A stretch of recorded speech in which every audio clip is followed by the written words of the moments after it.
लोग अपने सामाजिक, धार्मिक व पारिवारिक कार्य कर सकें, इसलिए अंबाला छावनी में 145 धर्मशालाएं बनाकर दी। पूर्व गृह मंत्री अनिल विज। पूर्व मंत्री अनिल विज ने आज टैगोर गार्डन में प्रयास वेलफेयर ट्रस्ट द्वारा प्रयास भवन धर्मशाला के निर्माण कार्य का शिलान्यास अपने करकमलों से किया। हरियाणा के पूर्व गृह एवं स्वास्थ्य मंत्री श्री अनिल विज ने कहा कि उन्होंने अंबाला छावनी में 145 विभिन्न धर्मशालाएं बनाकर दी है ताकि लोग अपने सामाजिक, धार्मिक एवं पारिवारिक कार्यों को कर सकें। श्री विज आज टैगोर गार्डन में प्रयास वेलफेयर ट्रस्ट द्वारा आयोजित प्रयास भवन धर्मशाला के भूमि पूजन कार्यक्रम में धर्मशाला का शिलान्यास करने के उपरांत अपार जनसमूह को संबोधित कर रहे थे। उन्होंने कहा कि आज प्रयास सोसाइटी ने इस क्षेत्र में धर्मशाला के निर्माण कार्य की शुरुआत की है, जो कि एक बहुत अच्छा प्रकल्प है। उन्होंने बताया कि पूर्व में उन्होंने प्रयास सभा के कार्यक्रम में सभा को अपने कोष से 5 लाख रुपए प्रदान किए थे, क्योंकि वह सभा सदस्यों को अच्छी भांति जानते और पहचानते हैं, जो कि समाज सेवा में अग्रणी है। उन्होंने कहा यह संस्था समाज हित में आगे बढ़े और समाज का कार्य करे, इसलिए उन्होंने तब 5 लाख रुपए की राशि प्रदान की गई। ऐसी संस्थाएं शहर की पहचान बनाती है। श्री विज ने कहा कि हम जीवन से बहुत कुछ लेते हैं और हमें इस जीवन में देना भी चाहिए ताकि हमारा जीवन नदी के पानी की तरह मीठा हो जाए। उन्होंने कहा प्रयास सभा भी लोगों के हितों के लिए बेहतर कार्य कर रही है और लोगों के चेहरों पर मुस्कान ला रही है। इस अवसर पर प्रयास सभा से प्रधान मंजीव गोयल, सचिव राजीव शर्मा, कोषाध्यक्ष सुनील कुमार गुप्ता के अलावा भाजपा नेता जसबीर सिंह जस्सी, विजेंद्र चौहान, श्याम सुंदर अरोड़ा, विशाल टांगरी, दीपक भसीन, भूपेश, आशीष गुलाटी के अलावा अन्य मौजूद रहे। रक्त इंसान को आपस में जोड़ता व मिलाता है, रक्तदान शिविर लगाना सराहनीय। पूर्व मंत्री अनिल विज। हरियाणा के पूर्व गृह एवं स्वास्थ्य मंत्री श्री अनिल विज ने आज दोपहर सेंट्रल फीनिक्स क्लब में अग्रवाल फेलोशिप क्लब द्वारा आयोजित रक्तदान शिविर में हिस्सा लिया और रक्तदाताओं को बैच व स्मृति चिन्ह देकर सम्मानित किया। इस अवसर पर उन्होंने कहा कि अग्रवाल फेलोशिप क्लब अंबाला छावनी की पहचान है, जो कि सेवा के कार्य में हर समय अग्रणी रही है। हमें ईश्वर के बनाए लोगों के लिए कुछ करना चाहिए। उन्होंने कहा फेलोशिप क्लब के सदस्य अपना समय निकालकर लोगों के लिए कुछ करते हैं और उनके चेहरों पर मुस्कान लाते हैं।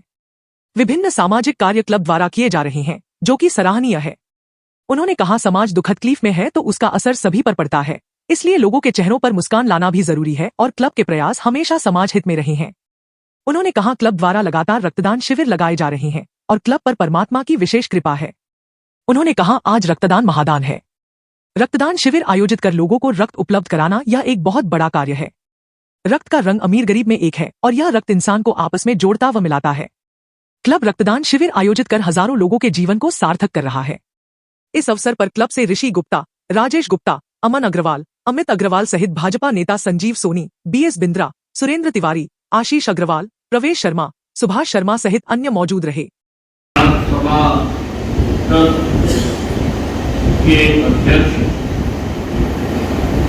और अधिकारीगण, उपस्थित देवियों और सज्जन, आज प्रयास ट्रस्ट ने इस क्षेत्र में जहाँ की बहुत आवश्यक था एक धर्मशाला निर्माण करने के लिए शिलान्यास रखा गया। और अभी स्वामी जी जैसा बता रहे थे, शिलान्यास के समय मैंने इनको कहा कि आज मैं मंत्री नहीं हूं, आज मैं पैसे देने की मैं नहीं हूं, ये मैंने कहा। हालांकि इस विधानसभा में मैंने 145 के करीब धर्मशाला बनाए, 145, ताकि लोग अपने छोटे छोटे सामाजिक, पारिवारिक, धार्मिक कामों को अपने घर के पास ही कर सके। आजकल बैंक्वेट हॉल का जमाना आ गया, हर आदमी बैंक्वेट हॉल को अफोर्ड नहीं कर सकता और शहर से बाहर छोटे छोटे जो उसके कार्यक्रम होते हैं उनको करने में वो कर रहा हूँ। मैं एक बार प्रयास सभा के एक कार्यक्रम में आया था, टैक्स ब्लड डोनेशन कैंप का कार्यक्रम था, तो मैंने उसमें अपने कोच से 5 लाख रुपए देने की घोषणा की। जब हम कार्यक्रम से आगे तो मेरे साथ जो कार्यकर्ता बैठे हुए थे वो कहने लगे कि विन साहब आपने पैसे ज्यादा नहीं दे दिए, इस कार्यक्रम के लिए तो 50,000 1 लाख रुपया बहुत था। मैंने कहा मैंने पैसे इसलिए दिए क्योंकि मैं इन लोगों को जानता हूं, पहचानता हूं इन लोगों को, और इन्होंने ये संस्था बनाई है। शहर में बहुत सारी संस्थाएं बनती रहती हैं, लेकिन धन के अभाव में वो दम तोड़ जाती है। मैं नहीं चाहता कि ये संस्था दम तोड़े। मैंने इसलिए इस संस्था को पैसे दिए हैं कि ये आगे बढ़े और समाज का काम करे।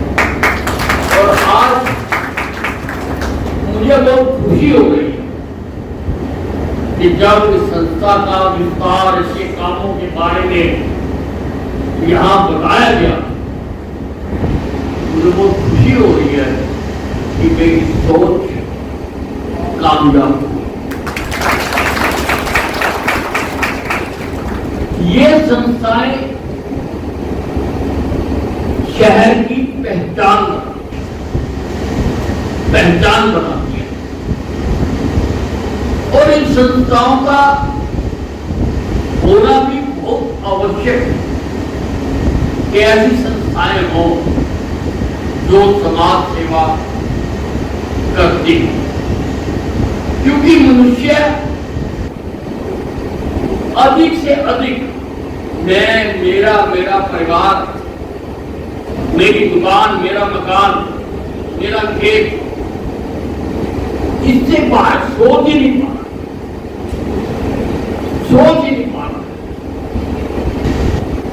संपूर्ण मानव वर्ग को 4 हिस्सों में बांटा जा सकता है। पहले तो वो व्यक्ति हैं जो सारी जिंदगी केवल दूसरों के बारे में सोचते हैं, अपने बारे में कुछ नहीं सोचते। वो भी कहीं हिमालय की तंद्राओं में कुछ लोग आज के युग में बैठे हुए। दूसरी तरह के वो लोग हैं जो अपना परिवार भी पालते हैं और समय निकालकर, धन निकालकर समाज के लिए काम करते हैं। तीसरे वो व्यक्ति हैं जो दूसरों के बारे में रुचि बारे में सोचते हैं, वो अपने बारे में सोचते सारी जिंदगी आते हैं, अपना ही सोचते सोचते इस दुनिया से चले जाते हैं। और चौथे प्रकार के वो व्यक्ति हैं जो ना कभी अपने बारे में सोचते हैं, ना समाज के बारे में।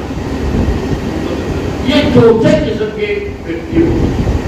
तो जो लोग अपना परिवार, अपना घर, अपना कारोबार चलाते हुए समाज के कामों के लिए भी जुटते हैं, मैं उनको इस समाज का उच्च श्रेणी का एक दूसरे का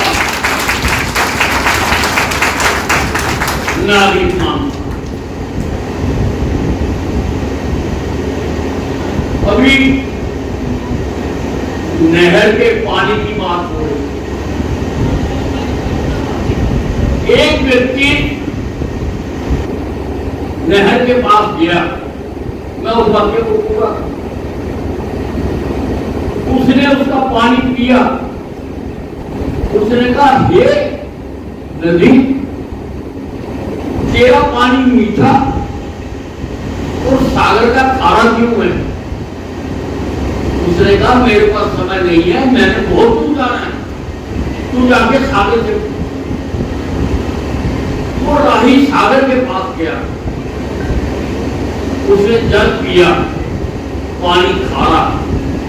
उसने कहा हे सागर, नदी का जल मीठा और सागर का खारा। फेलोशिप क्लब अम्बाला छावनी का एक नाम, अम्बाला छावनी की एक पहचान। ये सेवा के काम पे हर वक्त सक्रिय है। ईश्वर ने इनको वो गुण दिया है कि इस धरती पर अगर आए हैं और धरती पर हम बहुत कुछ लेते हैं, सूर्य की रोशनी लेते हैं, हवा लेते हैं, पानी लेते हैं, बहुत कुछ लेते हैं। तो हमें भी ईश्वर के बनाए हुए लोगों के लिए कुछ ना कुछ करना चाहिए। ये जीवन को सार्थक करने का बहुत बड़ा प्रयास है। वैसे तो आदमी सारी जिंदगी मैं, मेरा घर, मेरा परिवार, मेरा मकान, मेरी दुकान में ही लगा रहता है। अगर हम पूर्ण मानव जाति को वर्गीकरण करें तो पहली श्रेणी में वो लोग आते हैं जो सारी जिंदगी अपने बारे में कुछ नहीं सोचते, केवल दूसरों के लिए करते हैं। वो एक नंबर की श्रेणी मानी। दूसरी श्रेणी में वो लोग आते हैं जो अपना घर, अपना मकान, दुकान को भी देखते हैं और लोगों के लिए भी करते हैं। तीसरी श्रेणी में वो लोग आते हैं जो सारी जिंदगी केवल अपने बारे में सोचते हैं, अपना ही करते हैं। और चौथी श्रेणी में वो लोग आते हैं जो जिंदगी में आते हैं, चले जाते हैं, लेकिन सारी जिंदगी ना अपने लिए सोचते हैं ना दूसरों के लिए सोचते। अब पहले किस्म के जो लोग हैं कि जो केवल दूसरों के बारे में सोचते हैं, वो होंगे हिमालय की कंदराओं में कुछ महापुरुष होंगे। परंतु ये जो दूसरी श्रेणी के लोग हैं जो अपना बारे में वो सोचते हैं और लोगों के लिए भी करते हैं, मैं इन्हीं को उच्च श्रेणी के लोग मानता हूँ। ये समाज की सबसे उच्च श्रेणी के लोग हैं जो अपना समय निकालकर, अपना धन निकालकर लोगों के लिए लगाते, लोगों के लिए, और लोगों के चेहरों पर ये मुस्कान लाना। ये कई तरह के सामाजिक काम करते हैं तो इनका मतलब होता कि लोगों के चेहरों पर मुस्कान आनी चाहिए। ये आजकल देशों के कौन एक नंबर पर है, कौन 2 नंबर पर है, वो आर्थिक स्थिति से नहीं नापा जाता। आजकल नापा जाता है हैप्पीनेस इंडेक्स के तौर पर। और हैप्पीनेस तभी आएगी अगर सारे समाज में आएगी। ये जो हमारा संसार, this is a water tight compartment, water tight compartment. You can not pluck a flower without shaking its stem. आप अगर आप फूल भी तोड़ते हैं तो उसका पालन करते हैं, और हम घर में अगर आराम से बैठे और समाज में अगर वो तड़प रहे हैं, तकलीफ से जूझ रहे हैं, परेशान हैं, तो इसका असर बिना उनको देखे, बिना उनको मिले भी इस सारे एनवायरमेंट पर पड़ता है और हमारे ऊपर भी पड़ता है। तो अगर हमने खुश रहना, जैसे तालाब है, मैं एक उदाहरण देता हूं, तालाब के एक किनारे पर अगर आप पत्थर मारते हैं तो दूसरे किनारे तक लहरें चली जाती है, असर जाता वहां। तो अगर आप चाहते हैं कि तालाब का पानी निर्मल शांत रहे तो आपने ये भी देखना है कि इसमें कोई पत्थर मारने लगा, तो ऐसा नहीं। दूसरों की सेवा भी होती है। और ये जो ब्लड डोनेशन का आप बार बार लगाते हो, मुझे लगभग हर कैंप में आने का मौका मिलता है। ये परमात्मा की आपके ऊपर विशेष कृपा, विशेष कृपा। ये जो खून है, साइंस ने जितनी मर्जी तरक्की की, आज ट्रांसप्लांट हो रहे हैं, दिल ट्रांसप्लांट हो रहा है, फेफड़े ट्रांसप्लांट हो रहे हैं, किडनी हो रही है, लीवर हो रहा है आज। लेकिन एक मूल भी खून का कोई वैज्ञानिक आज तक बना नहीं सकता। खून की जरूरत पड़ेगी तो वो मनुष्य को ही मनुष्य को देगा। जब शुरू शुरू में वैज्ञानिकों ने कोशिश की, उन्होंने जानवरों का खून दे के भी कोशिश करी, वो सक्सेसफुल नहीं हुआ। फिर उन्होंने आदमियों का भी दिया, लेकिन वो वर्गीकृत नहीं किए गए थे कि ए बी ओ, ऐसा नहीं किया गया था। तो उसने भी रिएक्शन किया। खून की जरूरत पड़ेगी तो वो खून से ही दिया। खून की एक और भी खासियत है कि खून का रंग लाल है, गरीब क्या नहीं। खून का एक ही रंग है और सब जातियों में, सब धर्मों में, सब क्षेत्र के लोगों में खून का रंग एक लाल है। ये हमें एकता की दौड़ में जोड़ता है। ये हमारा एक ऐसा कॉमन फैक्टर है जो इंसान को इंसान से जोड़ता है, इंसान को इंसान से मिलाता है। आप बहुत भाग्यशाली हो जो आप ये काम कर रहे हो।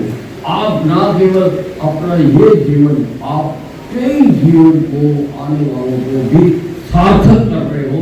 ये इतना बड़ा काम है, ये प्रभु का काम है, समाज का काम है, ये जिसको आप कर रहे हो। मैं आप सबको इसके लिए बहुत धन्यवाद।